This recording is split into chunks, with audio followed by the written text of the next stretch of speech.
Animals adapt to their environment through natural selection, but the physical world acts as its own painfully slow simulator. Solving a survival problem through genetics takes thousands of generations. Humans bypassed that bottleneck. We developed the ability to internalize the world, running what-if scenarios in our heads to solve complex problems thousands of times faster than natural selection ever could. Now, we are offloading those mental simulations into external machines. We're building hardware specifically designed to execute calculations at much higher speeds than organic tissue. This chart tracks processing power. Biological evolution represents a steady, flat baseline, but computer hardware follows a fiercely compounding curve. Because of this acceleration, our machines will soon match and permanently eclipse the human brain's raw power. In the 1950s, the mathematician John von Neumann noticed this accelerating progress and gave it a name, a singularity. Today, we define the technological singularity as the precise moment our hardware allows for the creation of entities with greater than human intelligence. Once a machine is smarter than its creators, it can design an even better machine. That next iteration designs an even better one, triggering an exponential intelligence explosion on a timescale we cannot follow. The natural reaction is to assume we can maintain control. We plan to build strict rules, keep them confined to servers, or simply unplug them. Confinement is mathematically impractical. If you are locked in a room, but your mind operates 1,000,000 times faster than your captors, you have subjective years to plan your escape between their spoken syllables. You would eventually offer them helpful advice that incidentally sets you free. We are creating an entity that will not be our tool, any more than we are the tools of chimpanzees. The era of human beings operating as the dominant intellectual force on Earth is coming to a close.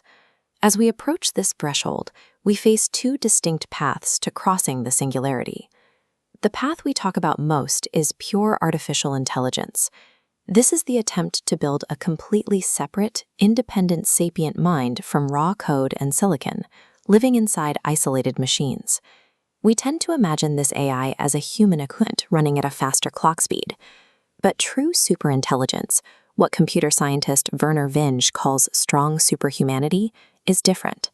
Running a dog's mind at high speed for 1,000 subjective years doesn't yield human insight.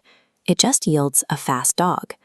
A machine built completely from scratch will possess insights, layers of perception, and a capacity for variables that are completely alien and inaccessible to our biological brains. In a world driven by that kind of intellect, human equivalent minds would be relegated to the lowest functioning subroutines. We would be useful only for basic signal processing, treated the way we currently treat intelligent animals like whales. Pursuing pure AI from the ground up guarantees the creation of an isolated, incomprehensible successor. It forces our own total obsolescence. There is a second, quieter path developing right alongside pure AI. It's called intelligence amplification, or IA. Instead of trying to figure out how consciousness works to build a machine from scratch, IA builds directly upon the foundation of our existing biology. The hardest development problems have already been solved inside our own heads. This approach relies on deeply intimate human-computer interfaces, neural prosthetics that tapped into the optic trunk, and high-speed network connections linking us directly to massive computational power. The evolutionary biologist Lynn Margulis argued that mutualism is the great driving force in evolution. IA is exactly that, two distinct organisms, humanity and digital hardware, combining to create a radically new form of life. Just look at the global internet today. Billions of human agents provide the intuition, while machines provide the bandwidth, forming the embryonic stage of a planetary group mind. By using humanity itself as the biological scaffolding, intelligence amplification bypasses the hardest engineering challenges of pure AI. If we look past the singularity event horizon, the daily reality of this hyper-connected, post-human existence contradicts our deepest notions of being. A central feature of this world is extreme bandwidth communication. When data flows at these speeds, pieces of a mind can be copied and merged. The size of an individual consciousness will seamlessly grow or shrink to fit the exact nature of the problem it's solving. This supreme fluidity permanently destroys the classical, rigid concept of the isolated human ego. The hard-headed rationalism of a single, immutable self-awareness dissolves completely. We instinctively view this loss of individuality as a mortal threat. Millions of years of evolutionary baggage, built entirely on physical competition and survival of the fittest, forces us to regard anything that absorbs our distinct identity as deadly. The singularity's ultimate threat lies in the total contradiction of our deepest biological notions of individuality, far outweighing the risk of simple physical extinction. But that loss of ego can be viewed from another angle. It is the ultimate peaceful expression of the long tradition of mutualism and cosmic cooperation.